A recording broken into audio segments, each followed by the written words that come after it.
ನಮಸ್ಕಾರ ಎಲ್ರಿಗೂ. ಇವರು ಪರಿಶುದ್ಧವಾಗಿ ಆರೋಗ್ಯಕರವಾಗಿರೋ ಡೆತ್ ಕೇಕ್ ಮಾಡೋದು ಹೇಗೆ ಅಂತ ತೋರಿಸ್ಕೊಡ್ತಾರಂತೆ. ಒಬ್ಬ ಅಪ್ಪನ ಮೇಲೆ ಅವ್ರ ಹೆಂಡತಿ ಡೈವರ್ಸ್ ಕೇಸ್ ಹಾಕ್ಬಿಟ್ಟು ಸುಳ್ಳು ಕೇಸ್ ಎಲ್ಲ ಹಾಕ್ಬಿಟ್ಟು ಇರೋಬ್ಬರ ಆಸ್ತಿನೆಲ್ಲ ಲಪಟಾಯಿಸ್ಬೇಕು ಅಂತ ಪ್ಲಾನ್ ಮಾಡ್ತಿರ್ತಾಳಂತೆ.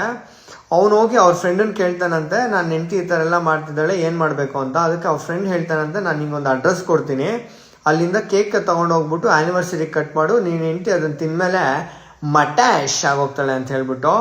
ನಿಮ್ಮ ಫ್ರೆಂಡ್ ಲಿಸ್ಟಲ್ಲೂ ಎಷ್ಟೋ ಜನ ಇರ್ತಾರೆ, ನನಗೆ ರೆಡ್ ವೆಲ್ವೆಟೇ ಬೇಕು, ಬ್ಲ್ಯಾಕ್ ಫಾರೆಸ್ಟೇ ಬೇಕು, ಈ ಥರ ಎಲ್ಲ ಕೇಕ್ ಕೇಳ್ತಾ ಇರ್ತಾರೆ. ಅವ್ರನ್ನ ಟ್ಯಾಗ್ ಮಾಡಿ ಕೇಳಿ ಈ ರೆಡ್ ವೆಲ್ವೆಟ್ ಕೇಕ್ ತಿಂತಾರೇನೋ ಅಂತ ಹೇಳ್ಬಿಟ್ಟು.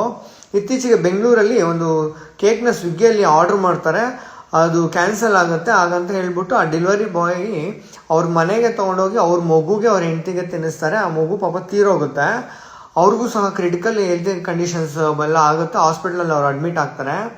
ಆಮೇಲೆ ಕರ್ನಾಟಕದಲ್ಲಿ ಸಿಗೋ 12 ಕೇಕಲ್ಲಿ ಕ್ಯಾನ್ಸರಿಂಗ್ ಏಜೆಂಟ್ ಇದೆ ಅಂತ ಹೇಳ್ಬಿಟ್ಟು ಗೌರ್ಮೆಂಟ್ ಕೂಡ ಒಂದು ರಿಪೋರ್ಟ್ ಕೊಡುತ್ತೆ. ಎಲ್ಲರೂ ಇದೇ ಥರ ಮಾಡ್ತಾರೆ ಅಂತ ನಾನು ಖಂಡಿತವಾಗ್ಲೂ ಹೇಳೋಲ್ಲ. ತುಂಬ ಜನ ಚೆನ್ನಾಗಿ ಮಾಡ್ತಾ ಇದ್ದಾರೆ, ಕೆಲವರಂತೂ ದರಿದ್ರವಾಗಿ ಮಾಡ್ತಿದ್ದಾರೆ. ಅಂಥ ಕಡೆ ಎಚ್ಚರವಾಗಿರಿ. ನೀವು ಆಲ್ವೇಸ್ ಅಲರ್ಟ್ ಆಗಿದ್ರೆ ಅಷ್ಟೇ ನಿಮ್ಮ ಆರೋಗ್ಯ ನಿಮ್ಮ ಕೈಯಲ್ಲಿರುತ್ತೆ.